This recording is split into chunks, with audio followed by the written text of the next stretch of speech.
Oh,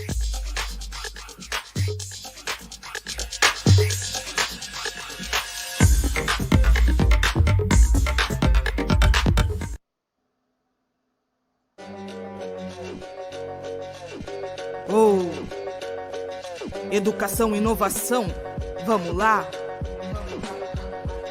Harmonizar tradição, modernidade, novas práticas e criatividade. Os olhos brilham, as mentes se ampliam, cooperação e habilidades evidenciam o mundo que se move com curiosidade, projetos e estratégia em cada cidade.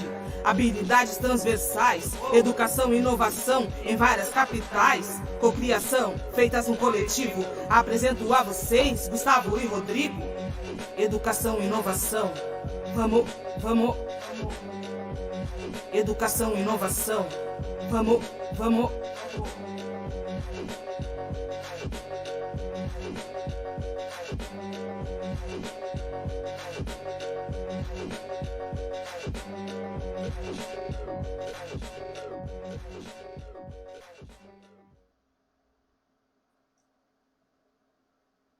Sejam bem-vindos ao Experience Senac 2020.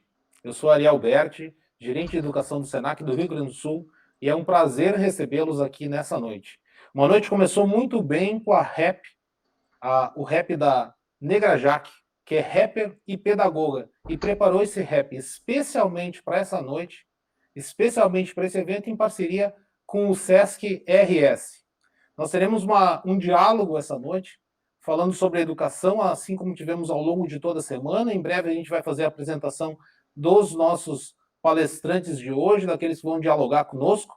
Mas, em primeiro lugar, eu vou pedir que a Luziane, que estará conosco essa noite, atuando como intérprete de Libras, junto com a Fernanda, faça a audiodescrição das pessoas que estão conosco nessa live. Por favor, Luziane. Obrigada, Ariel. Boa noite a todos. Então, a nossa tela está dividida em 5 telas. A parte superior esquerda, nós temos o Rodrigo. O Rodrigo, ele é um homem de pele clara, cabelos curtos e grisalhos, também usa uma barba mediana e grisalha, está utilizando uma camisa de tom claro, uma camisa social de tom claro.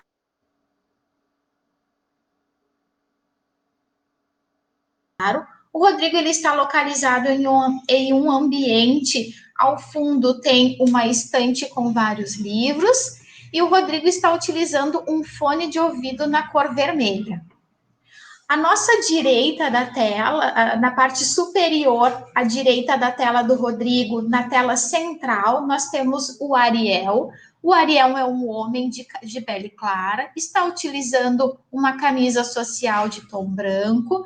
O Ariel tem os cabelos curtos e grisalhos. Está utilizando uma armação, um óculos com armação escura. À direita do Ariel temos uma tela escrito Experience 2020 Senac. O Ariel está localizado em um ambiente com o fundo claro. No canto superior direito, nós temos o professor Gustavo. O professor Gustavo é um homem de pele clara, cabelos curtos e grisalhos, também utiliza barba grisalha, está utilizando uma camisa polo de tom escuro. O Rodrigo, ele está localizado em um estúdio, provavelmente na sua residência. No ambiente que o Rodrigo está localizado, ele tem um microfone de radialista, um microfone profissional. Também atrás do Rodrigo tem uma planta, né, um bonsai, uma árvore pequena e outros equipamentos de estúdio. No canto inferior esquerdo, nós temos eu, Luziane, uma mulher de pele clara, cabelos escuros até o ombro, está utilizando uma blusa de tom azul marinho, utiliza óculos com armação cinza e está utilizando um fone de ouvido preto com um microfone. No canto inferior direito, nós temos a Fernanda. Fernanda é uma mulher de pele clara, olhos claros, cabelos escuros e amarrados, presos, A Fernanda está utilizando uma blusa de tom escuro, utiliza fones de ouvido branco e está localizada em um ambiente com o fundo branco. Bom evento a todos. A Luziane sempre muito bondosa na audiodescrição. Ela esqueceu de comentar um detalhe que o professor Gustavo nos falou no backstage um pouquinho antes de começar o evento aqui, que esse bonsai que ele tem ao fundo, ele ganhou de Dia do Professor. Então é bom a gente lembrar que ontem foi o Dia do Professor, a gente mandar o nosso abraço especial a todos os professores que puderam comemorar nesse dia, apesar de todas as dificuldades que a educação enfrentou ao longo desse ano todo, mas a gente pôde comemorar o Dia do Professor e a prova está aí o Gustavo recebendo o seu presente Dia do Professor. A gente encerra hoje essa semana de diálogos sobre educação. Esse é o 5º diálogo, nós começamos muito bem a semana. A semana iniciou na terça-feira, na parte da manhã, com o diálogo sobre a educação que queremos, com o José Paulo da Rosa e com a Carolina Campos. José Paulo da Rosa, diretor do SESC, do SENAC do Rio Grande do Sul, e a Carolina Campos, do Voz da Educação, falando sobre a educação que queremos. Ainda na terça-feira, na parte da noite, tivemos o Ricardo Capra e além dele, o Shane Christensen, conversando sobre esse mundo globalizado e educação no mundo globalizado, né? O Shane Christensen é cônsul dos Estados Unidos aqui no Rio Grande do Sul. Na quarta-feira, a gente teve um diálogo muito bacana, com 2 vozes femininas, com a Kelly Guzmão e a Lisiane Lemos, que balançaram essa nossa live aqui, com posições muito fortes, falando sobre a educação para o trabalho feminino. E ontem nós tivemos também um diálogo muito bacana com a Ana Beatriz, do Departamento Nacional do SENAC, e com a Vera Cabral, da Microsoft, diretora de Educação da Microsoft, falando sobre o ensino híbrido. Afinal de contas, será que o futuro da educação é o ensino híbrido?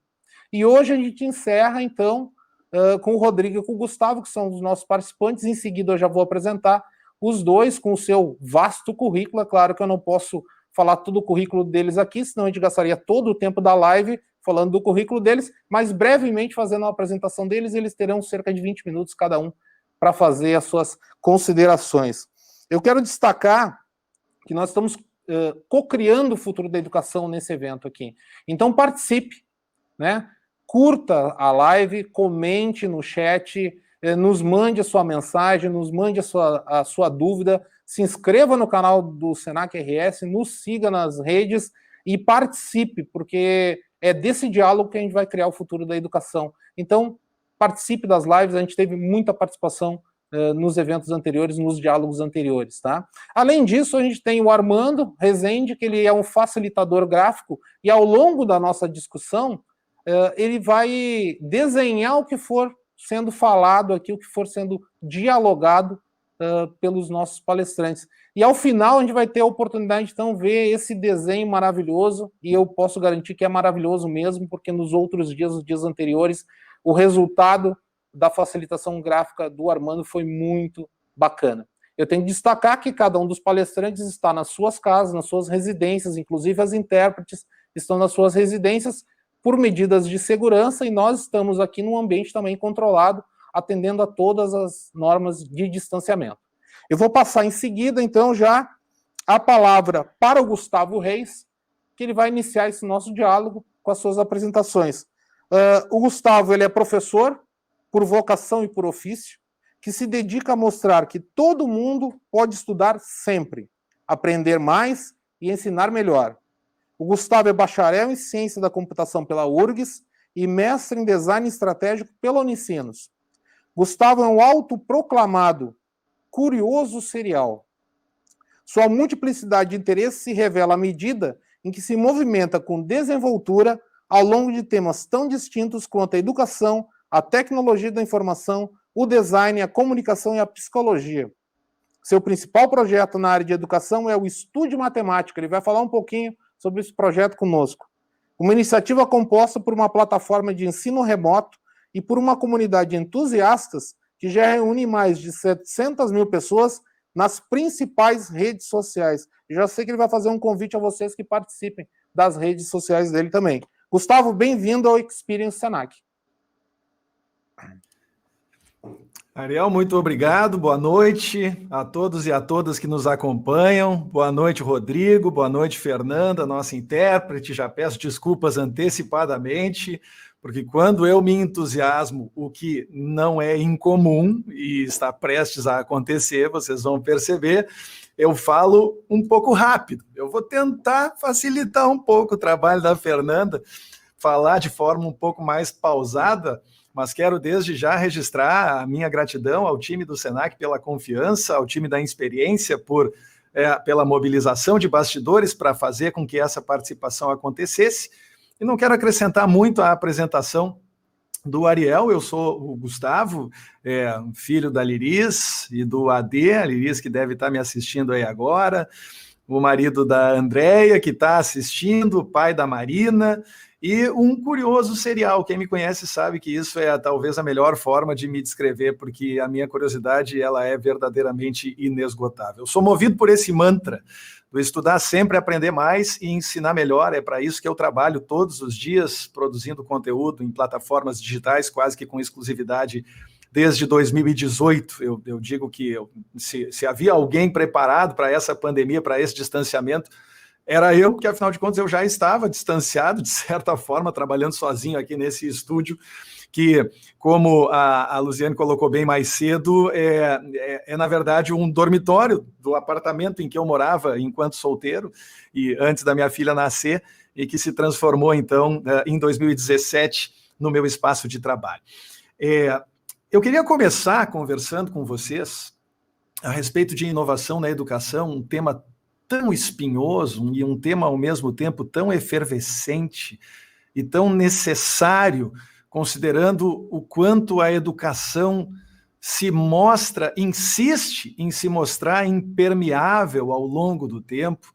E se você tem alguma dúvida disso, é porque você possivelmente não está frequentando a imensa maioria das escolas espalhadas pelo Brasil e pelo mundo. A gente normalmente costuma se pautar por exceções quando a gente diz que a educação está mudando, mas a verdade é que na imensa maioria das circunstâncias isso está longe de ser verdade. E eu queria começar fazendo um breve resgate de uma fala que eu fiz em 2012, especificamente em novembro de 2012, quando eu tive a imensa honra de ser palestrante do TEDx Unicinos, o evento TEDx organizado pela universidade, que em seguida me acolheu como aluno de mestrado. E naquela ocasião eu fiz uma fala intuitiva. Eu disse que inovação na educação era um somatório. Era o somatório da generosidade, da gratidão e da inspiração. E, como eu disse, esse comentário foi intuitivo. Não foi um comentário pautado por qualquer referência científica, não foi um comentário que envolveu qualquer tipo de pesquisa, era simplesmente como eu sentia as coisas a partir dos meus, na época, mais de 20 anos de prática profissional.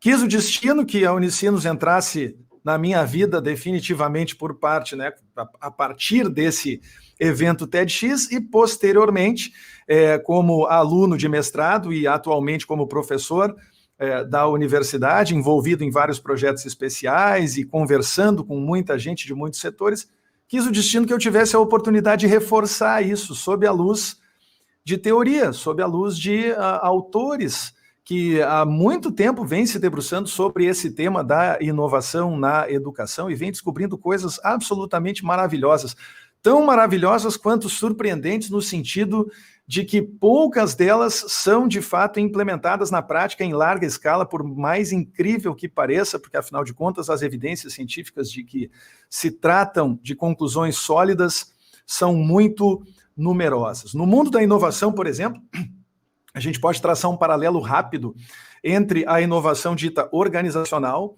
e a inovação dita orientada pelo design. A inovação organizacional é a mais comum que nós vemos dentro de empresas implementadas como parte de programas de inovação sistemática ou de inovação contínua, que são presentes em muitas organizações, e ela é pautada por 3 elementos. O primeiro elemento é novidade. Se não houver uma novidade, você seguramente não terá nada inovador. Em segundo lugar, valor, a sua proposta, a sua novidade. A novidade é que você chegou, que você propôs, como um elemento potencialmente inovador na sua corporação, tem que estar respaldada por uma proposta de valor. Não adianta nada você simplesmente sugerir algo novo se esse algo novo não se converter em valor para a empresa, para os clientes, para os fornecedores, para os colaboradores, enfim, para todas as pessoas e todos os artefatos que essa empresa eventualmente venha a produzir. E em terceiro lugar, você precisa de resultado. E essa inovação organizacional, essa perspectiva organizacional da inovação, ela é muito ancorada nesse componente dos resultados. Você precisa de métricas, você precisa medir e comparar o antes e o depois para poder aferir se a inovação de fato se materializou. Não importa se essas métricas são qualitativas ou se elas são quantitativas, essas métricas precisam estar lá. E a gente sabe que na educação, como nós trabalhamos com pessoas, e como a avaliação ela é sempre muito espinhosa, porque a avaliação é como tirar uma foto de alguém, ao invés de fazer um acompanhamento de trajetória. Toda vez que a avaliação é pautada por testes, por provas, por exames padronizados, nós seguramente não estaremos sendo justos com o conjunto da obra. E, de alguma forma, nós podemos, é claro, argumentar que existe uma correlação entre desempenho em provas, né, em scores padronizados versus trajetória de preparação, mas nós também sabemos que no dia da prova, a pessoa que vai se submeter a ela pode não estar tendo um dia bom.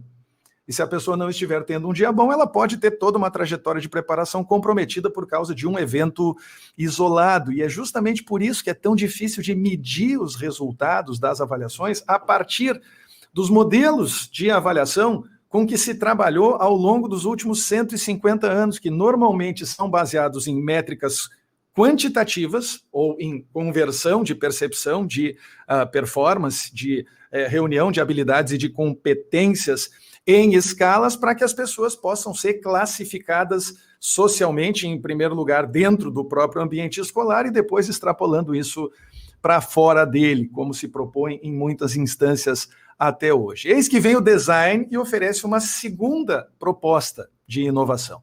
A inovação orientada pelo design, que segmenta as iniciativas inovadoras em dois tipos, apenas dois tipos.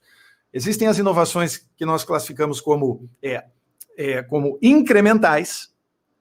incrementais, ou seja, elas melhoram um determinado aspecto. Normalmente essa melhora não é uma melhora muito expressiva, ela não muda dramaticamente a relação que a pessoa tem com aquele objeto ou a experiência que ela tem ao desfrutar daquele serviço, mas há um certo grau de aprimoramento, que normalmente vem na esteira de outras inovações também de natureza incremental que antecederam essa inovação específica.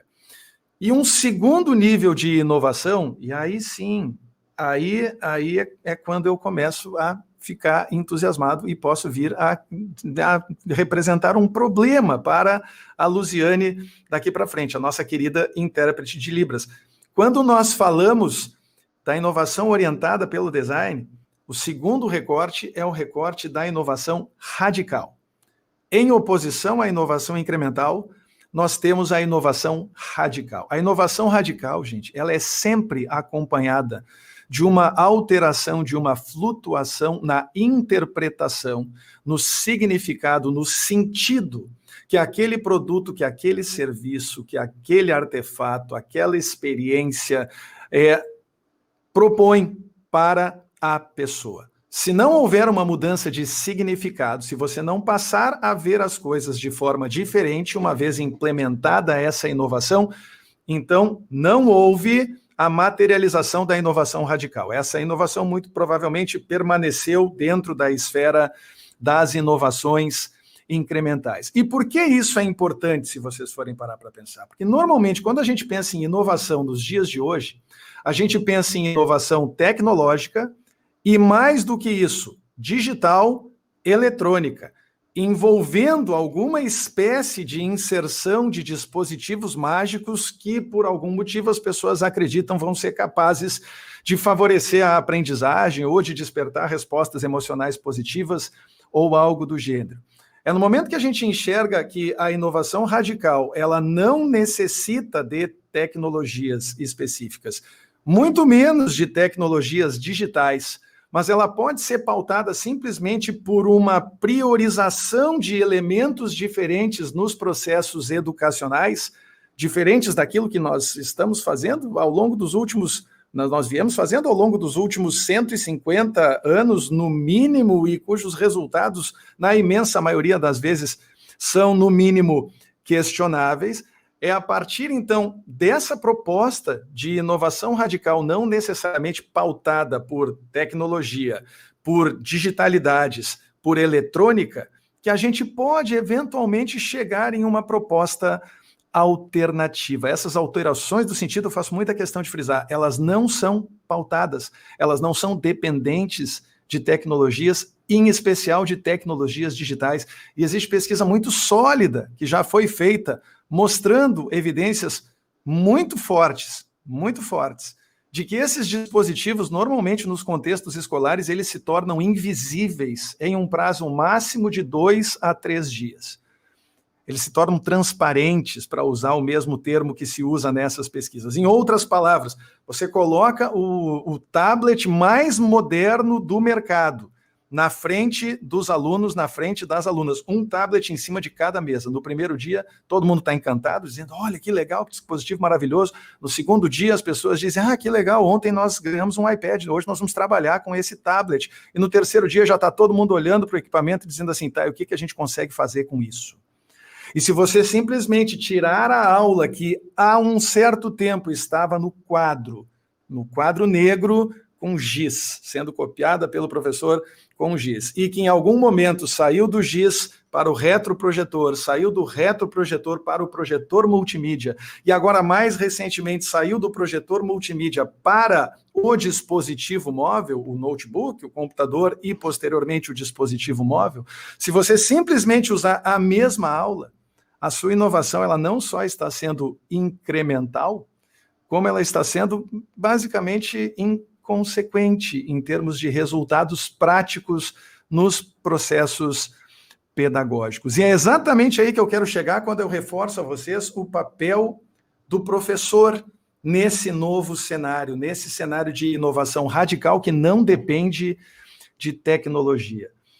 O papel do professor, na minha opinião, reunindo os estímulos dos gigantes e das gigantes em quem eu estou apoiado para poder dizer isso para vocês, é maximizar a probabilidade de promover transformações positivas nas pessoas com quem você interage.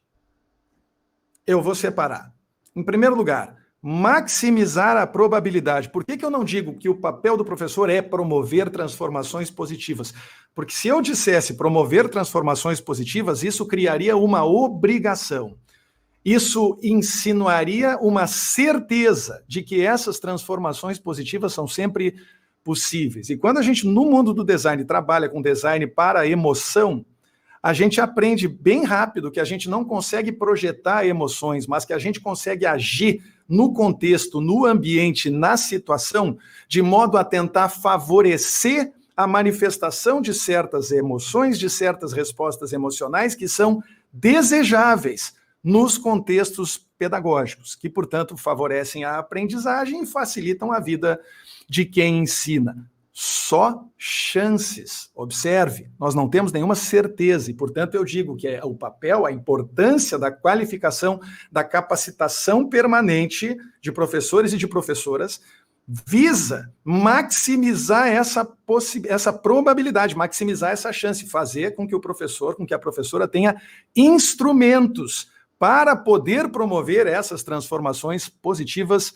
com a maior frequência possível. Segunda parte, transformações positivas. É isso que estimula um professor e uma professora, é isso que faz com que nós tenhamos ainda em atuação, felizmente, tantos professores e professoras por vocação. Se você procurar hashtags no Instagram, professor por amor, professora por amor. Se você procurar professores do Brasil, professoras do Brasil, você vai ver que tem um mundo de hashtags no Instagram de pessoas declarando o orgulho que sentem ao exercerem o seu ofício, ao participarem dessas transformações positivas, como agentes promotores dessas mudanças para melhor. E em terceiro lugar, muito importante, de quem interage, das pessoas com quem você interage. Ou seja, educação é sobre pessoas, não é sobre dispositivos, não é sobre comportamentos, é sobre pessoas. E eu faço muita questão de dizer isso, porque eu tenho muita convicção hoje em dia e reforço essa convicção.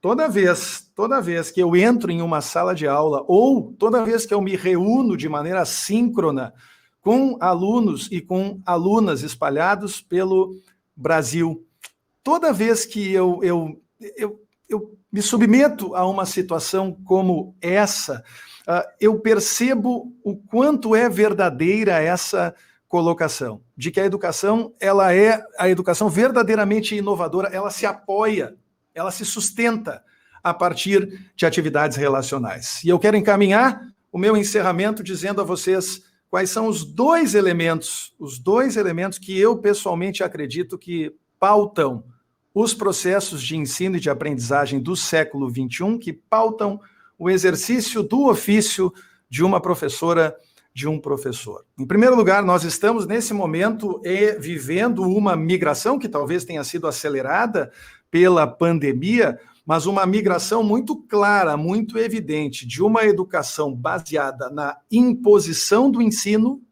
para uma educação baseada no favorecimento da aprendizagem. Em outras palavras, os currículos vastos, a quantidade absurda de matéria e os questionamentos permanentes que costumam revestir esses conteúdos, eles estarão cada vez mais em xeque, vocês podem ter certeza. Porque o que nós queremos é levar em consideração as opiniões e as referências e os estímulos de todo mundo, para fazer com que a educação que nós estamos propondo faça sentido. Do contrário, nós vamos continuar tendo uma música tocando na cabeça dos professores e outra música tocando na cabeça dos alunos. Não importa se essa atividade é presencial, remota, está sendo realizada de maneira síncrona, ou se os professores e os alunos estão reunidos na mesma sala de aula. Para fazer sentido, para materializarmos a inovação radical, nós temos que nos afastar da imposição do ensino e nos aproximar do favorecimento da aprendizagem. E em segundo e último lugar, por muitos anos, a educação foi centrada nos professores, vocês sabem disso. Os professores como os detentores do saber, os estrados instalados na imensa maioria das escolas, servindo para fazer com que professores e professoras parecessem maiores do que são, símbolo de poder, símbolo de autoridade, todos os alunos perfilados, separados lateralmente uns dos outros.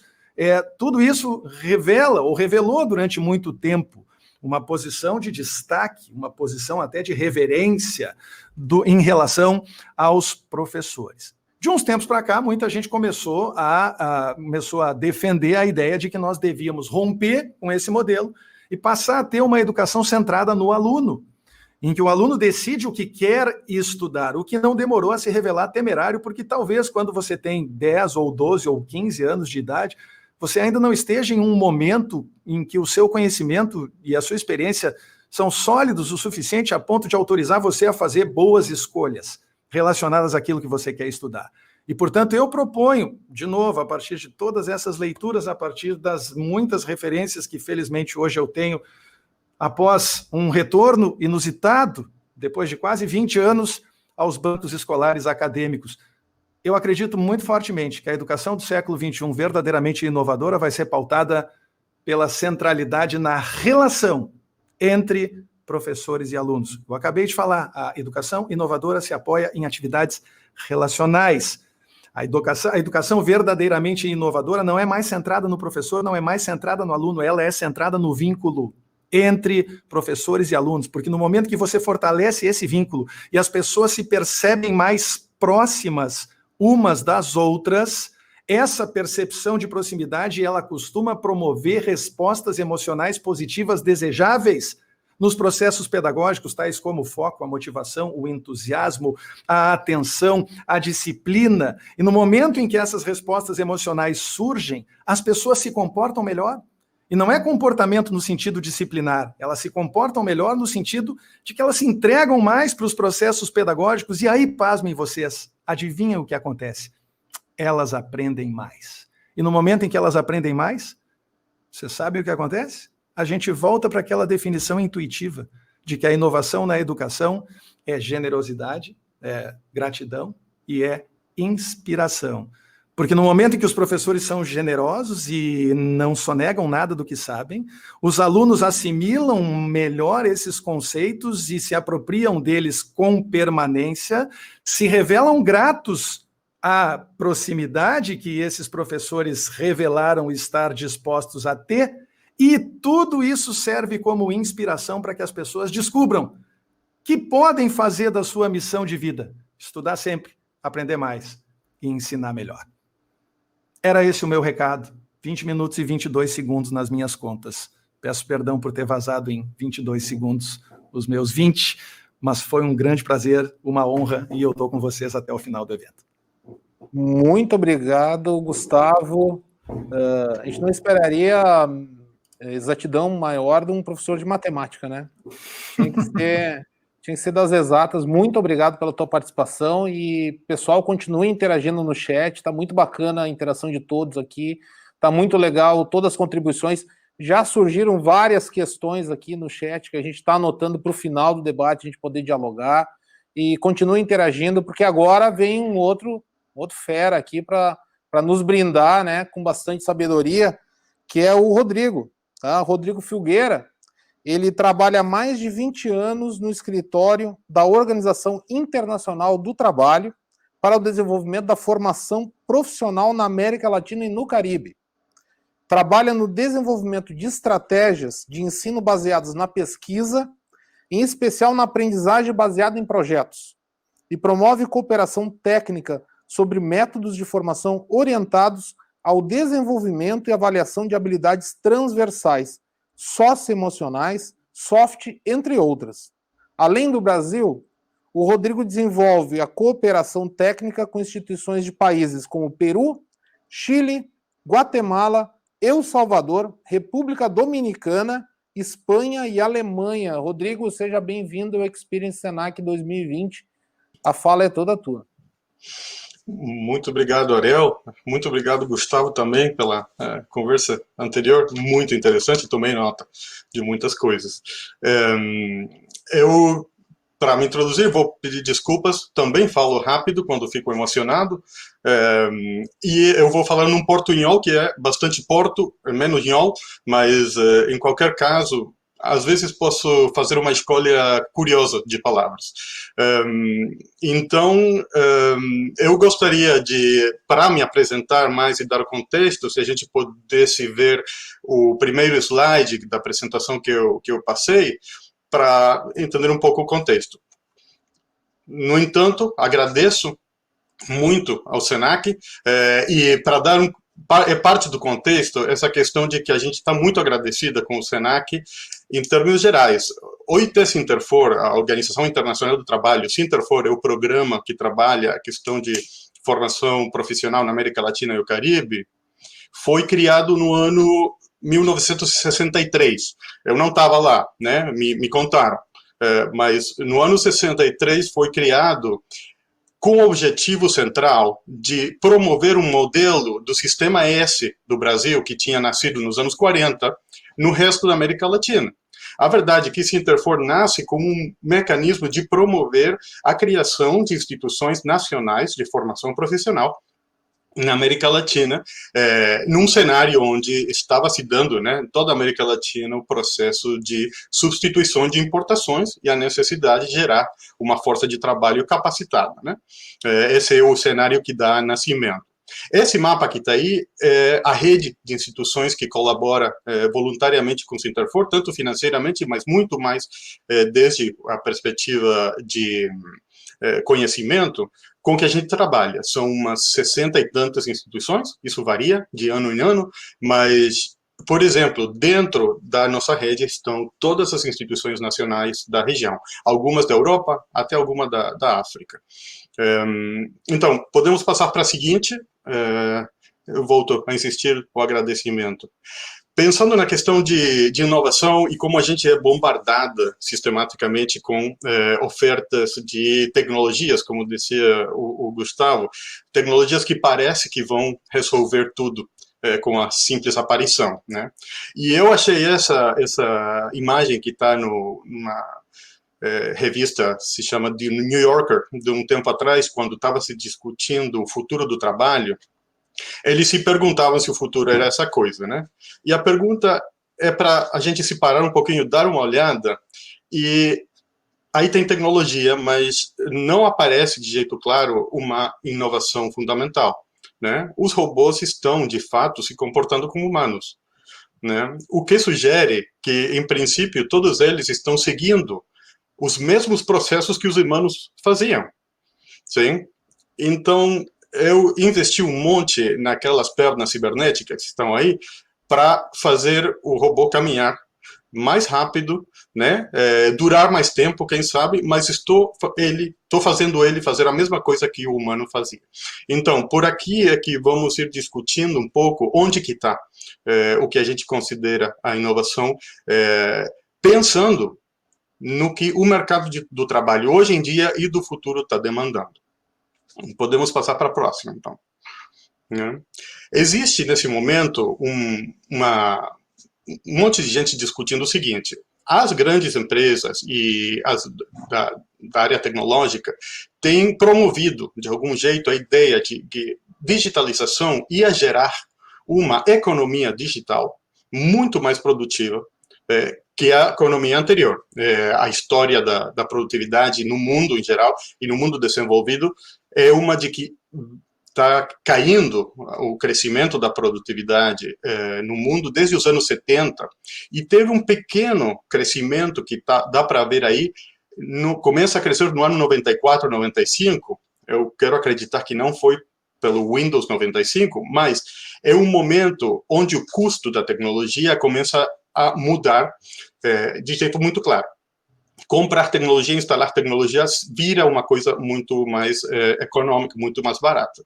Sim? Aí, até o ano, se dá para ver na imagem, aí, 2006, 2008, por aí, você vê um crescimento da produtividade, sim, que é atribuído, em grande medida, à digitalização.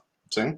Daí para frente, a produtividade começa a cair de jeito sistemático e ainda não está levantando. Nesse gráfico está uma predição do que iria acontecer nos anos 2022, 2024. Mas, nesse momento, a gente está vendo uma queda da produtividade nessa sociedade, nessa economia digital. Então, a pergunta, né, é a seguinte: os custos de comprar tecnologia, instalar tecnologia, estão decrescendo ainda, de jeito cada vez mais forte. Ainda assim, não conseguimos ver que se mantém aquela produtividade em crescida, né? O que é que está acontecendo? Né? E a pergunta é: o que é que está acontecendo? Então, se vamos para a seguinte slide, uma das hipóteses é a seguinte: é que durante muito tempo, dos anos 95 até a metade do século, da primeira década, a gente investiu muito em novas tecnologias que faziam e se aplicavam a processos velhos, não inovadores. Sim? Teve um monte de ganho em termos de produtividade aí, né? Teve, ok? Mas uma vez que isso foi abarcado, que isso foi completado, sim, a tecnologia deixou de agregar valor, como dizia o Gustavo. Tem um elemento, a inovação tem que agregar valor, não é? Então, teve um momento onde a substituição das ferramentas analógicas ou não digitais por digitais parou de adicionar valor. Sim? A hipótese agora é a seguinte: se eu quero continuar a adicionar valor por via da tecnologia, vou ter que mudar os processos produtivos, os processos de serviços. Ok? Essa é um pouco a lógica que está atrás. Essa é a hipótese. Sim? Tem uma grande discussão sobre o paradoxo da economia digital, sim? Que é mais para economistas. Eu não estou nesse terreno. Mas, nesse momento, a pergunta central é: será que, se a gente continua a jogar tecnologia acima de processos antigos, vamos adicionar valor? Parece que não. Eu acho que a pandemia nos deu um exemplo bem lindo, bem claro disso. Quando a gente passou da classe magistral, da palestra, né, do professor na frente falando para os alunos, e jogou o Zoom ou o Teams em cima disso, sim, a gente se encontrou com um processo que de fato era menos efetivo que antes, adicionava menos valor que antes. Sim? Esse é um exemplo claríssimo na área de educação, onde a gente consegue ver que adicionar tecnologia por adicionar tecnologia não dá certeza nenhuma de que você está adicionando valor. Outro caso, mais antigo, aqui no Uruguai, onde eu estou, o Uruguai implementou há um bom tempo o que se chama um One Laptop per Child. Né? Todo o sistema público de educação primária e secundária, cada menino tem um computador. Né? O que a gente viu foram crescimentos enormes nos níveis de conectividade e não vimos quase nenhuma melhoria em termos de aprendizagem. Sim? Jogamos tecnologia em cima de um processo antigo. Okay? Essa é a hipótese de por que, quando você quer adicionar valor, você precisa mudar o processo. Tem um exemplo, se vamos para o próximo slide, que é bem interessante. A gente trabalha, como vocês podem ter visto aí no mapa, com o Senai também, né?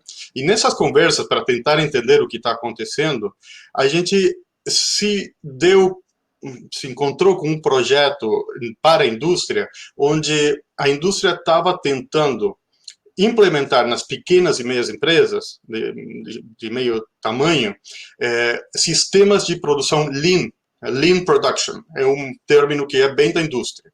Sim? Eles começaram a fazer consultoria e oferecer serviços, sim? E se encontraram com que essas empresas não tinham desenvolvido as etapas anteriores necessárias para aplicar o Lean.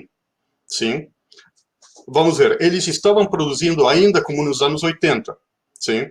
Não estavam fazendo bom uso da data que eles produziam, não estavam fazendo bom uso da estruturação de equipes de trabalho para um modelo Toyota, né, a coisa mais horizontal, em lugar da questão hierárquica. Né? Tinha um monte de coisas aí que não davam para você dizer, ok, vamos lá, agora a gente faz Lean. Né? Esse é um exemplo do setor produtivo. A gente falou de um exemplo no setor educativo um momento atrás, agora no setor produtivo. Eu adoraria de conversar com o Senac para ter exemplos também mais claros sobre como acontece isso no setor serviços. Né? Eu só estou deixando uma nota aí, depois vocês me digam para quem eu tenho que ligar. Mas essa é um pouco a lógica. A lógica até agora, então, olha, parece que a gente conseguiu imprimir coisas, a gente conseguiu mandar e-mail, a gente melhorou todos aqueles... Isso já está, a gente já ganhou produtividade aí. Para continuar para frente, temos que mudar os processos. E os processos implicam movimentar pessoas, movimentar regras, né? Movimentar muitas coisas que são mais difíceis de mover. Né? Então, a lógica olha, sim, temos tecnologia para inovar, mas se não mudamos os processos, não vai dar. Então, vamos para frente no slide, próximo slide. Sim? A gente precisa de novos processos, mais novas competências. Sim? Porque é natural. Se eu consigo, sim, que meus managers, né, meus gerentes da pequena e meia empresa falem, ok, vamos implementar novos processos, eles vão precisar de gente que é capaz de implementar e ser efetivo nesse processo. E aí onde aparece para nós o papel central, sim, das instituições de formação profissional. Sim. A gente não está, sim, em termos gerais, na região que a gente vê, eu não estou falando agora de um lugar específico, em termos gerais, a gente não está desenvolvendo as habilidades e as competências transversais necessárias para funcionar bem nesses novos processos. Sim? Onde a tecnologia trazeria ganhos. Né? Então, vamos para o próximo slide. Eu não sei como estou de tempo. Eu sou engenheiro, não sou professor de matemática, mas não tenho bom controle do tempo, não. Não sou como o Gustavo, então me avisem, por favor. Né? Na discussão sobre o futuro do trabalho, que está centralmente vinculada a isso, perfeito, 9 minutos. A questão é trabalhar as dimensões de comunicação, colaboração, pensamento crítico e criatividade. Sim? Tudo isso, sim, originalmente pensado no cenário presencial, sim? Mas a verdade é que a gente tem que começar a treinar a gente para os alunos, os futuros trabalhadores, nessas dimensões, tanto no presencial e ainda mais no digital. Né? O trabalho, sistematicamente, vai estar mediado por tecnologias. Sim? Não só aquele aparelho que agora eu uso para criar uma peça de ferro, sim? Que agora você já não faz com as mãos, não é? A conversação com os meus colegas, onde vai ficar a informação sobre uma negociação que eu fiz dentro do trabalho, como foi que eu tratei ou deixei de tratar um colega quando estávamos trabalhando juntos, tudo isso vai acontecer ao vivo e vai acontecer no digital. Então, a questão das habilidades digitais são transversais às transversais, né? De algum jeito. Então, a pergunta então é como chegamos lá? Né? Como que a gente chega lá? Porque temos um déficit muito importante no desenvolvimento dessas áreas. Sim? O setor produtivo, o setor de serviços está demandando faz muito tempo já. Não é para o futuro, está demandando há muito tempo esse tipo de habilidades. A gente ouve sistematicamente, olha, eu quero alguém com capacidade de se comunicar, de colaborar, de ser responsável, sim? De ser criativo. Sim? A questão técnica, você deixa que eu, na empresa, eu formo ele. Mas você me dá alguém com capacidade de crescer e de entender onde ele está parado, que a gente resolve isso. Isso é sistemático, acontece o tempo todo. Então, como que a gente vai lá? Né? E, para isso, passaríamos o próximo slide. Alguém me perguntou, porque eu falei que eu conheço essa música de alguma parte, o que eu queria dizer eu já vi isso, eu já escutei isso em algum lugar, sim, e tem muitos lugares. Mas a verdade é que tem um paralelismo muito claro entre essas habilidades e competências do futuro com a criação das marcas formativas Senac. Sim, é um dos lugares onde nós estamos nos apoiando para falar com o resto da comunidade de formação profissional da região, para dizer, olha, aqui tem uma proposta que está transversalizada, sim, sobre como a gente devia, pelo menos, começar a pensar essas coisas e trabalhar essas coisas. Sim? Isso é muito, muito interessante. Tem mais coisas dentro das marcas Senac, as formativas Senac, do que estava no slide anterior. Mas, em qualquer caso, é um exemplo interessante de coisas que estão começando a acontecer nesse terreno e que acontecem mais em alguns lugares que outros. Né? Mas essa era uma nota, não era o como vamos chegar lá. É um exemplo de como podemos começar a promover isso. Vamos para o próximo slide? Então, a pergunta é como? E aqui eu quero fazer um parêntese e voltar para as promessas da tecnologia. Né? Já ouvimos muita gente dizendo que, olha, os meninos agora estão jogando todo o tempo online com colegas, eles estão experimentando muita questão que é socioemocional, de fato, por via dos jogos. De fato, tem uma linha de pesquisa grande ao respeito de quantas coisas você poderia treinar por via de jogos na área do socioemocional e transversal. Né? Então eu lembrei há um tempo de meu filho que jogava esse jogo que está aí no Overwatch com amigos, e a lógica que está por trás desse jogo é uma coisa onde você diz, olha, eu vou ter uma equipe com papéis diferenciados que tem que atingir um objetivo e que, de fato, se não colaboram, perdem. Sim? Então, você tem um micro-laboratório aí para experimentar negociação, apoio, responsabilidade com os pares. Né? Existe tudo isso. Sim? O fato de que isso esteja acontecendo não quer dizer que você está trabalhando curricularmente isso. Sim? Então, aí é a primeira sinal de alerta. É a mesma coisa que quando a gente fala em classe, gente, vamos trabalhar em grupos. O pessoal trabalha em grupos. Estão se comunicando? Sim, estão se comunicando. Estão colaborando? Quem sabe? Todos estão fazendo algum papel e tomando responsabilidade? 4 minutos. Vou lá. Todos estão fazendo isso? Ah, não sei. Então, a gente precisa começar a introduzir essas dimensões no planejamento curricular. Por isso que eu mencionei as marcas formativas Senac. Sim? O fato de que os meninos estejam exercitando, sim, meninos e não tão meninos, né? Exercitando habilidades socioemocionais nos jogos, não quer dizer que eles estão aprendendo. E a pergunta que está embaixo é uma pergunta de pesquisa. Tudo bem, mas isso aí é transferível? Eu vou conseguir transferir a habilidade de negociação que eu desenvolvi no Overwatch para quando eu estiver trabalhando num documento colaborativo com meus colegas? Isso é área de pesquisa ainda. Sim? Então, se vamos para o seguinte slide, sim?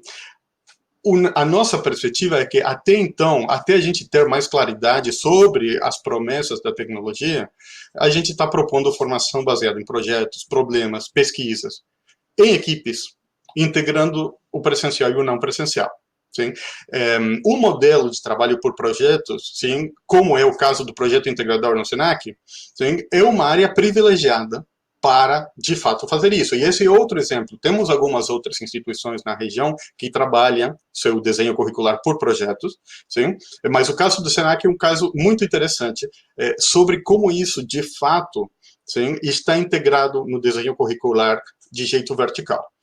Se isso está acontecendo nas instituições de jeito mainstream, se está acontecendo de verdade em todos os cantos, essa é outra pergunta, né? Mas a linha de trabalho que a gente está propondo é ir pela questão de projetos. Qual é o problema aqui? Qual é o problema? A gente pode adicionar tecnologia nisso e obter valor? Sim, podemos.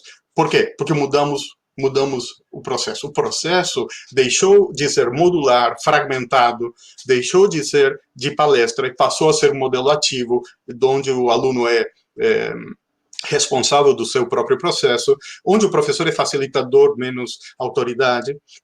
A gente mudou. Nesse cenário, a proposta é uma proposta de mudança de processo. E aí a tecnologia tem todo o valor.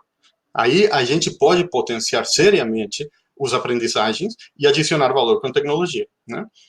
Esse para mim, é o exemplo mais claro de uma prática onde a gente devia começar a investir de jeito mais sistemático e espalhar a todo o sistema. Vamos para trás só um segundo. Se a gente fala, vamos fazer o modelo tradicional de palestra, vamos fazer o aprendizado do jeito que acontecia nos anos 50, sim? E agora vamos adicionar joguinhos online, sim? É bem pouco provável que eu consiga aproveitar o valor que aqueles joguinhos estão prometendo, sim? Agora, se eu tenho um espaço de formação por projetos, onde estou pedindo aos alunos ser refletivos sobre o seu próprio processo de aprendizagem, ser refletivo sobre as vinculações que eles têm com os outros colegas, né? Então, quem sabe eu consigo transferir aquilo que acontece nos jogos também. Mas eu preciso de um modelo novo. Até não ter um modelo novo, a tecnologia, às vezes até, tinha uma frase que eu gosto de repetir, que diz, a tecnologia te leva mais rápido onde você quiser chegar, ainda se você está indo na direção incorreta, né? Então, isso para mim, o resumo olha, a tecnologia está muito bem e tem um grande potencial para apoiar e potenciar inovação, mas a inovação vem primeiro nos processos. A inovação seria a gente começar a fazer de jeito mais sistemático o que a gente já sabe que é bom. Da minha parte, seria tudo.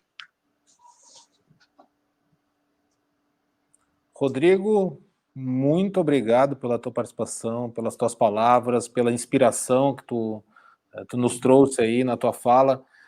Enquanto vocês falavam, né, eu ia pensando em algumas experiências minhas, né, enquanto o Gustavo falava, enquanto o Rodrigo falava, e aí eu me lembrei de uma palestra que eu escutei em 2016, há 4 anos atrás, um professor de Stanford, de design em Stanford, fizeram a seguinte pergunta para ele. Perguntaram para ele como é que ele organizava o currículo de design de Stanford, né, como é que eram organizadas as aulas. E a resposta dele, eu acho que não foi bem ao encontro do que quem fez a pergunta esperava ouvir. Ele falou assim, olha, o curso de bacharel em design em Stanford é tão extenso, são 4 anos de estudo, que eu não posso centrar a minha formação nas competências técnicas, porque quando ele chegar no final dos 4 anos, toda aquela tecnologia que ele aprendeu já está defasada. Então a gente organiza 70% do currículo em cima de soft skills. Isso aí eu escutei em 2016. E aí isso me faz pensar em cima disso que vocês falaram, como que a gente consegue organizar um currículo com essa abordagem das soft skills, essa abordagem relacional, essa abordagem por projetos, quando a gente tem estruturas de curriculares tão engessadas ainda, né? No Brasil, nas orientações que a gente tem, aí, enfim, que não tem essa velocidade de adaptação e mudança, tanto quanto evolui, se adapta o contexto da sociedade. Então, eu deixo a palavra com vocês aí, se vocês quiserem trazer uma luz para esse assunto.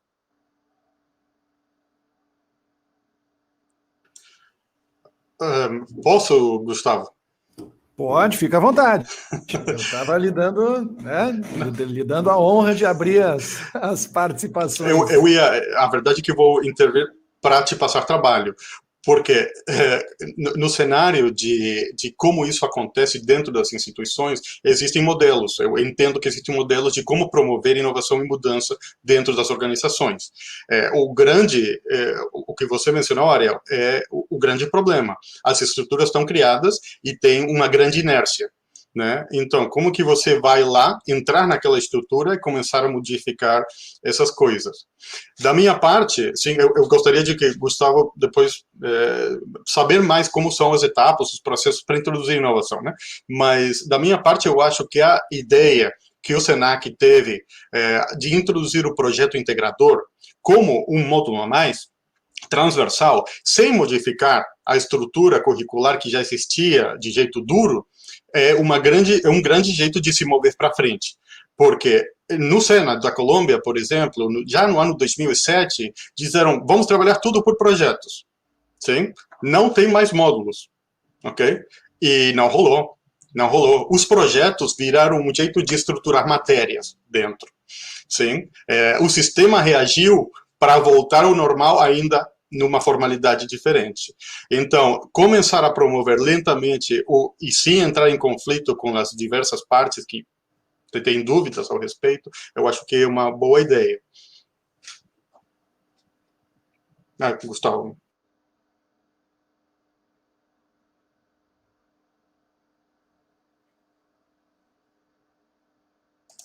Tá com o microfone fechado, Gustavo. Não. Tá certo. É que eu acho que o pessoal lá na central fechou, tentaram puxar meu tapete agora, senhoras e senhores. A Amanda puxou meu tapete, fechou meu microfone e não abriu de novo, mas então tá bom. Olha só, eu tava... E o Gustavo com esse microfone de radialista, né? E com muitos efeitos sonoros também, que eu ainda não lancei para vocês aqui, nos momentos, né? Mas à medida que a gente vai se conhecendo, vai se soltando, eu vou mostrando as armas, Ariel. Mas olha só, eu queria propor uma inversão no sentido do fluxo para o Rodrigo. Em primeiro lugar, já valorizando um aspecto importante da fala do Ariel. Se fosse fácil, já estava feito, né, Ariel? Porque oportunidade não faltou, né? E se fala nisso há muito tempo. Na importância das soft skills, né? E durante muito tempo se usaram palavras, eu chamo elas de palavras da moda, porque elas são usadas à exaustão até o momento em que elas perdem o sentido, ninguém mais sabe o que elas significam. Por exemplo, nós temos que desconstruir os modelos pedagógicos prevalentes, né? Se falou tanto em desconstrução, e todo mundo que já fez uma reforma em casa sabe que é muito mais fácil de desconstruir do que de construir, né? Você vai reformar o banheiro da sua casa, colocam abaixo o banheiro em 4 horas, num turno, mas depois é um mês e meio de obra, que para construir é sempre mais complicado. Eu quero me focar especificamente, sem entrar no mérito de toda uma reforma curricular que deveria talvez equilibrar um pouco mais as forças, porque não é binário, não é A ou B, Nós não precisamos abandonar todos os norteadores cognitivos que nós temos hoje nesses currículos e passar, a partir de hoje, a pautar essa educação exclusivamente pelos soft skills, porque eles são verdadeiramente importantes e nós estivemos cegos, né, com toda essa nebulosidade diante de nós ao longo de tanto tempo. Eu acho que não é por aí. Mas eu acho que as pessoas elas costumam rejeitar essas mudanças ou rejeitar a realização dessas mudanças em uma velocidade maior em função da avaliação. Você sabe que eu tenho amadurecido essa ideia. É muito difícil de avaliar competências socioemocionais, é muito difícil de avaliar soft skills. Como é que a gente faz para avaliar pensamento crítico? Como é que a gente faz para avaliar paciência? Avaliar autonomia? Avaliar matemática, física, química é fácil, né? Dá a matéria, aplica uma prova, vê as notas, calcula a média no final do ano, ponderada ou não, e beleza. É prático, é simples e as pessoas estão acostumadas a isso. Realizar essas avaliações, Ariel, Rodrigo e todas as pessoas que nos acompanham, aliás, muito obrigado pelo prestígio, eu estou espiando lá no YouTube também e, de fato, o público permanece o mesmo do início ao fim, pessoas comprometidas com a sua própria aprendizagem numa sexta-feira à noite, eu acho que isso tem que ser valorizado. Quando a gente começa a pensar no que é necessário para avaliar competências socioemocionais, a gente se dá conta de que a gente tem, de alguma forma, que deixar de lado essas métricas e essas escalas que padronizam os resultados para que eles possam ser comparados e as pessoas possam ser ordenadas, e a gente tem que colocar em prática uma avaliação de trajetória, um acompanhamento permanente e fazer com que a atividade final de avaliação sirva a um único propósito, ao propósito de fazer com que a pessoa continue melhorando no aspecto que foi avaliado daquele momento em diante, o que é diferente do que normalmente se faz nas avaliações pontuais, isoladas, em que muitas vezes, e talvez vestibular, Enem, processos seletivos universitários sejam o topo, né, da montanha nesse aspecto específico, em que as pessoas verdadeiramente estudam para fazerem a prova, tirarem uma nota boa e nunca mais tocar naquele assunto. Eu acho que isso é inconcebível em se tratando de competências socioemocionais, de soft skills. Todo mundo quer aprimorar a paciência a vida inteira. Todo mundo quer aprimorar a autonomia, aprimorar o pensamento crítico ao longo de uma vida inteira. E a avaliação desses aspectos, ela tem que estar em sintonia com esse comprometimento de longo prazo. Gustavo, obrigado pela colocação, mas aí então eu não vou te tirar dessa sinuca, eu vou te colocar numa sinuca pior, porque tem duas perguntas aqui no chat que vão para ti, vão para o Rodrigo também, que vão bem ao encontro disso que tu acabou de comentar conosco. Uma delas, veja só, como fazer uma avaliação contínua de competências em modelos de educação virtual que estão distanciadas da relação aluno-professor? Isso é uma pergunta que vem do nosso chat. E uma outra pergunta que eu acho que complementa essa é como potencializar o vínculo entre professores e alunos no contexto das aulas online. Perceba, eles estão falando desse contexto que a gente está vivendo agora, das aulas online, que a gente deve perdurar por um bom tempo aí. Ou seja, como é que tu faz uma avaliação contínua de competências nesse contexto da aula online e como é que a gente consegue manter ou potencializar esse vínculo aluno-professor que é tão necessário para a gente fazer o aprendizado e a avaliação. Rodrigo, quer começar? Posso sim, eu queria mencionar uma experiência a respeito do que você estava mencionando, Gustavo. A gente trabalha bastante com o sistema de formação profissional do País Basco, na Espanha, e eles trabalham centralmente por projeto. Eles, de verdade, estão indo na direção de eliminar módulos. Sim? Para a questão socioemocional, a dimensão atitudes, né, da competência, eles trabalham com uma avaliação 360. Cada aluno é avaliado pelos colegas, né, da aula, né, pelos professores, todos os professores, né, e eles avaliam os professores também.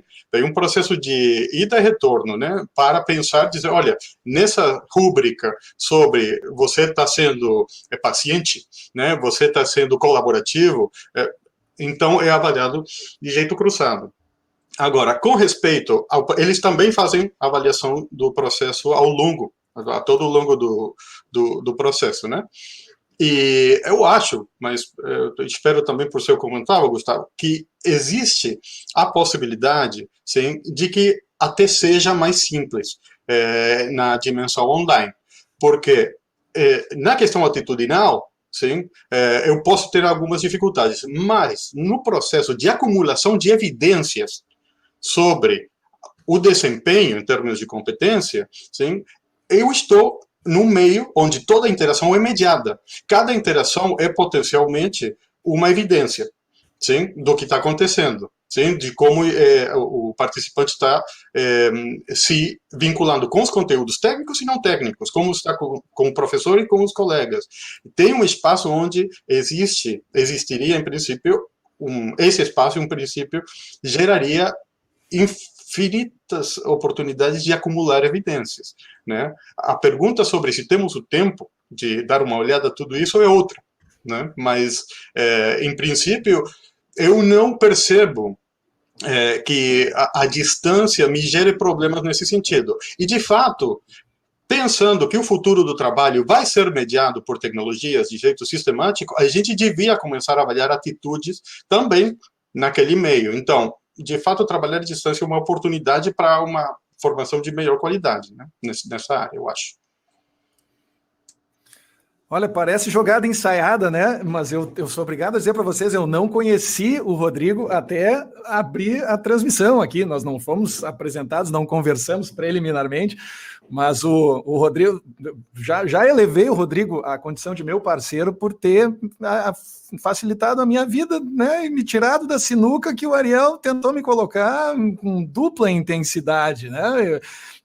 Mas enfim, o que eu tenho para acrescentar é pouco, na verdade, porque eu acho que o Rodrigo já falou em boa parte o que eu teria dito a respeito desse tema, mas as pessoas, Ariel, Rodrigo, Fernanda e demais, as pessoas elas tendem a se apoiar na sua zona de conforto para fazer afirmações que há muito tempo para mim não fazem sentido e em várias outras áreas que se expandem para além da educação ou daquilo que nós conhecemos por escolarização seriada, também já não fazem sentido. Desenvolvimento de aplicativos, por exemplo, em que as atividades acontecem remotamente, grupos de trabalho espalhados pelo mundo inteiro, atividades síncronas e assíncronas acontecendo em paralelo, ou seja, reuniões de que as pessoas participam versus murais e aplicativos como o Slack, por exemplo, que permitem a interação em tempos diferentes. Isso tudo já é a realidade em vários outros aspectos, e o fato das pessoas estarem distantes geograficamente não significa que elas vão se sentir mais próximas ou mais distantes umas das outras. Por isso, eu insisti na expressão percepção de proximidade. Essa expressão que no mundo da psicologia e da comunicação social normalmente se traduz como imediação, de várias formas diferentes, já ficou provado que ela não tem dependência geográfica. Mas talvez pelo fato de que ao longo de muito tempo os cursos de licenciatura no Brasil, que nós sabemos que tem muitas deficiências, eles se pautaram em um modelo de instrução teórica seguido de atividades práticas e estágios exclusivamente presenciais, talvez na educação as pessoas ainda não tenham se atentado para isso. Para o fato de que fica até difícil de dar uma resposta conclusiva, porque nós não estamos falando de contextos fundamentalmente diferentes. Você possivelmente já participou de aulas presenciais em que você se sentiu muito distante dos seus professores e dos seus colegas.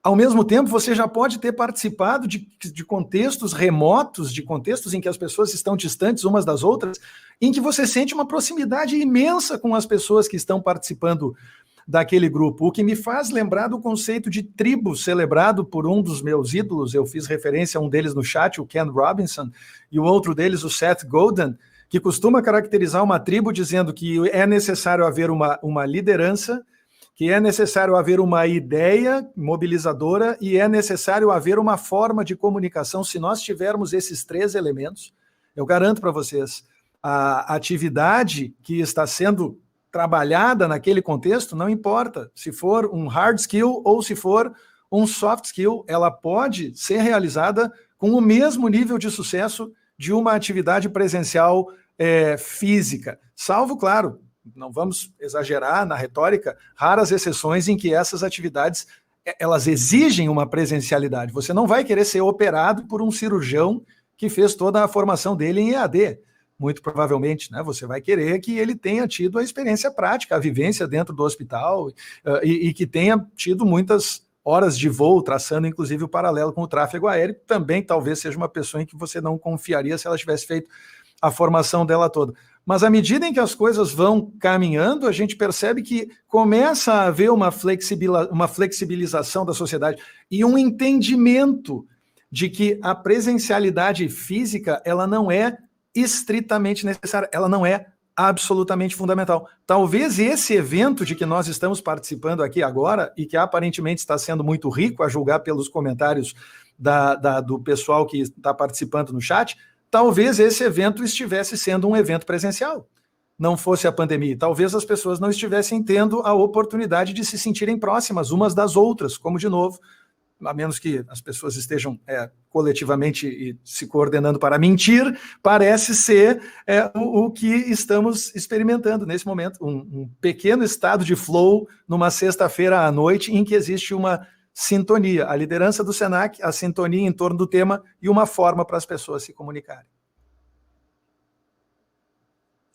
Ok, Gustavo, muito obrigado pelas palavras, e com certeza, esse evento era para ser um evento presencial, aconteceu de forma presencial o ano passado, lá no Barra Shopping da Zona Sul de Porto Alegre, e esse ano era para acontecer também de forma presencial, não fosse a pandemia. A gente teve que se reinventar, a gente teve que repensar, justamente para poder criar as condições para que as pessoas que participassem tivessem a melhor condição, né? De poder beber um pouco desses conhecimentos que a gente teve ao longo da semana toda dos 5 diálogos. Mas eu prometi para vocês no início que a gente teria a facilitação gráfica do Armando, queria construir um belo desenho das discussões que a gente fez ao longo dessa noite, e agora eu vou convidar a Luziane para fazer a audiodescrição dessa ilustração que o Armando preparou para a gente, que já está na tela.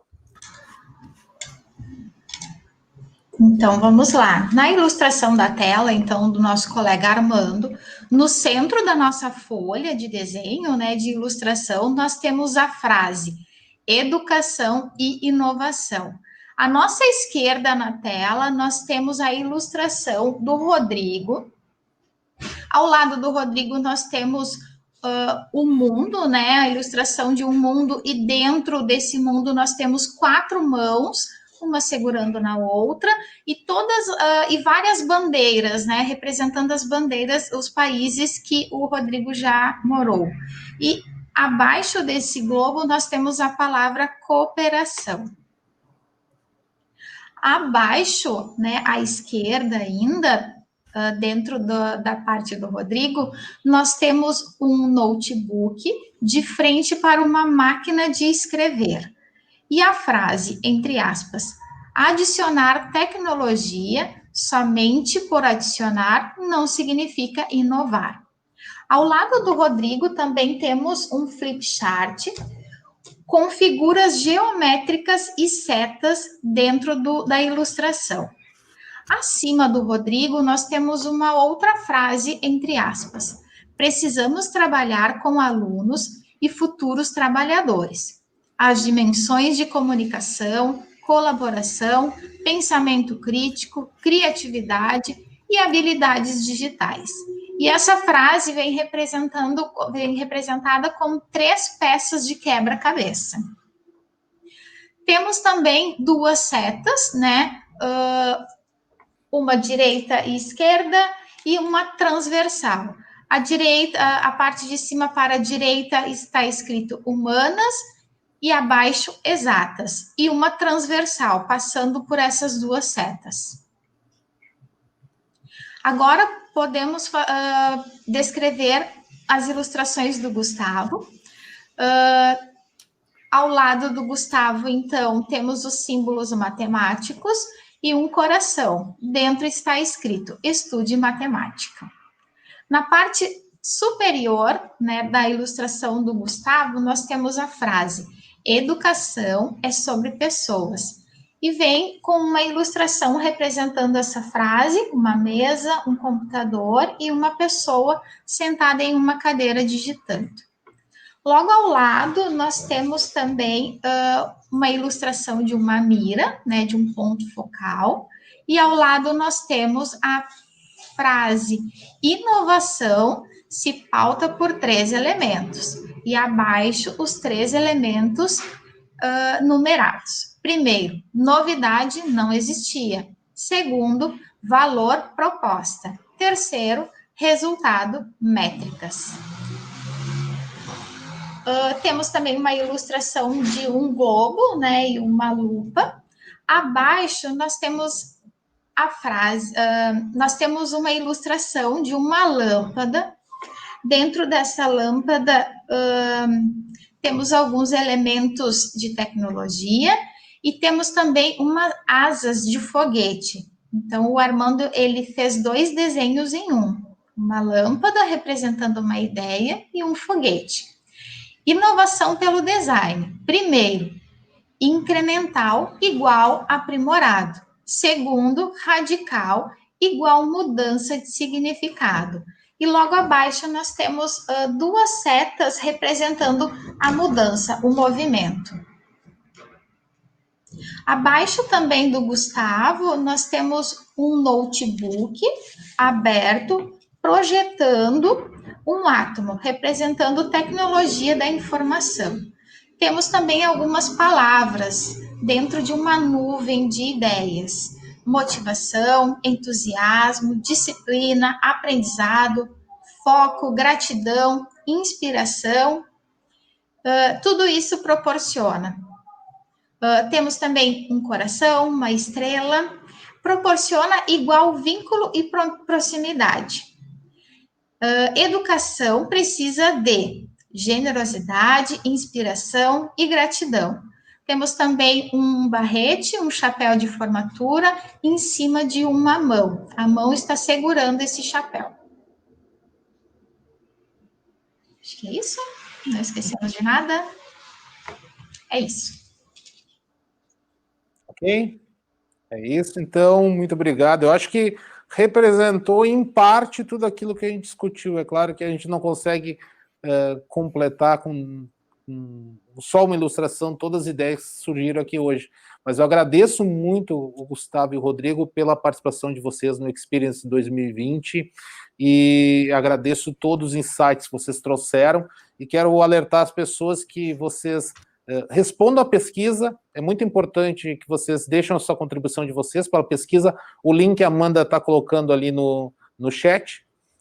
E vocês vão receber um presente se responder essa pesquisa, uma declaração de participação, e vão receber também esse desenho do Armando, que é uma síntese dessa discussão do que a gente teve hoje aqui.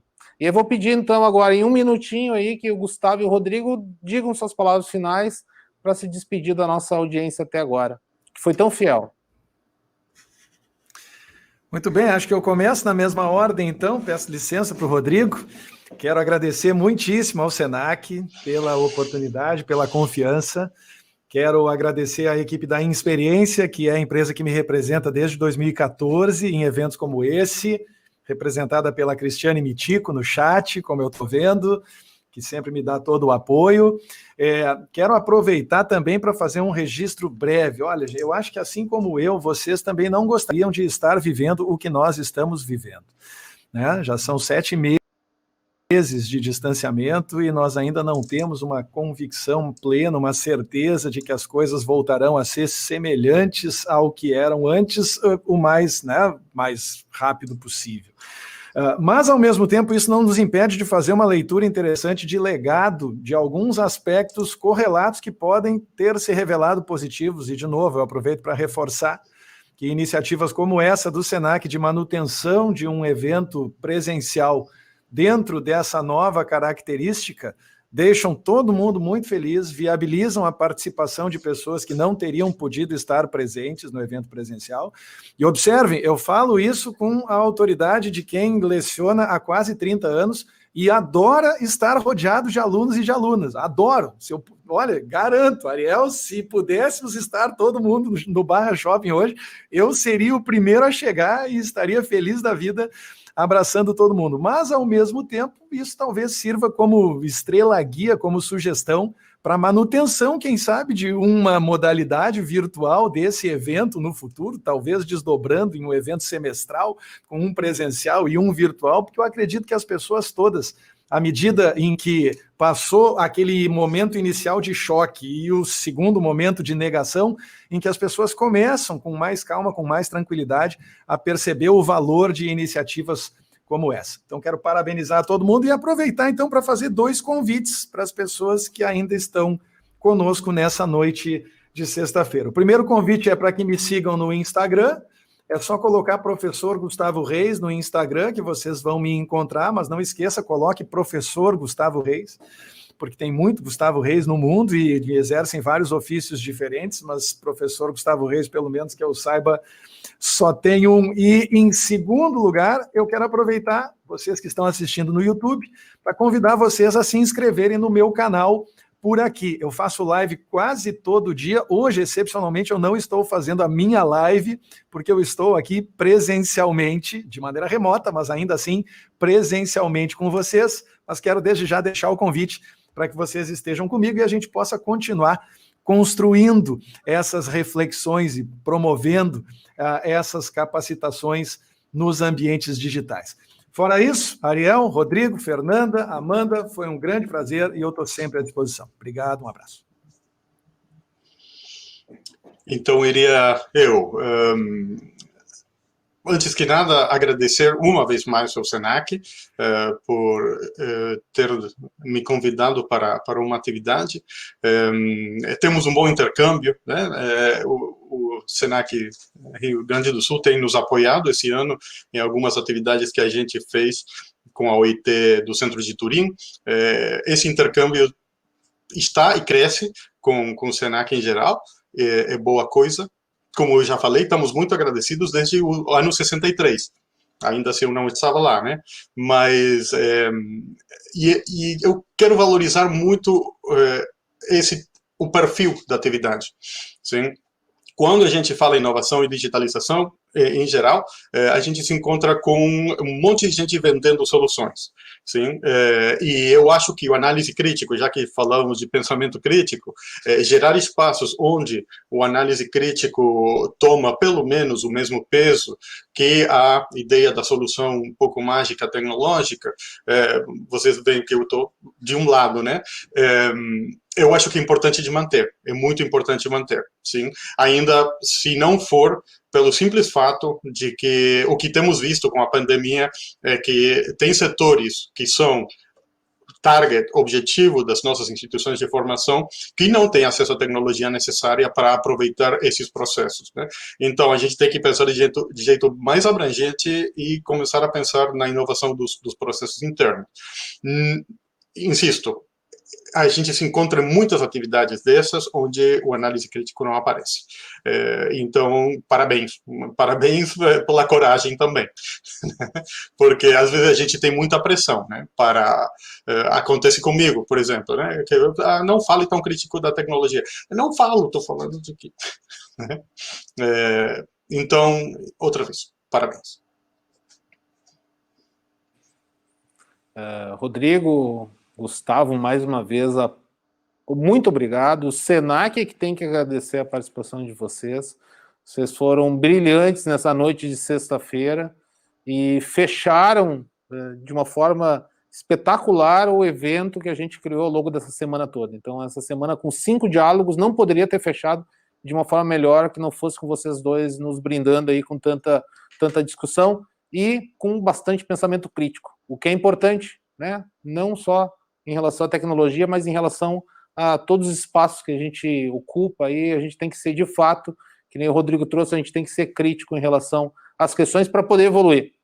E, infelizmente, a gente está encerrando o Experience Senac 2020, Mas com certeza fica aí o desafio do Gustavo para que em 2021 a gente recrie o Experience, seja ele de forma presencial, seja de forma à distância, seja de forma híbrida. A gente vai estar com vocês em 2020 com muito mais conhecimento, com muito mais discussão e com bastante pensamento crítico. Isso eu prometo para o Rodrigo, e obrigado a todos por estarem até esse horário conosco.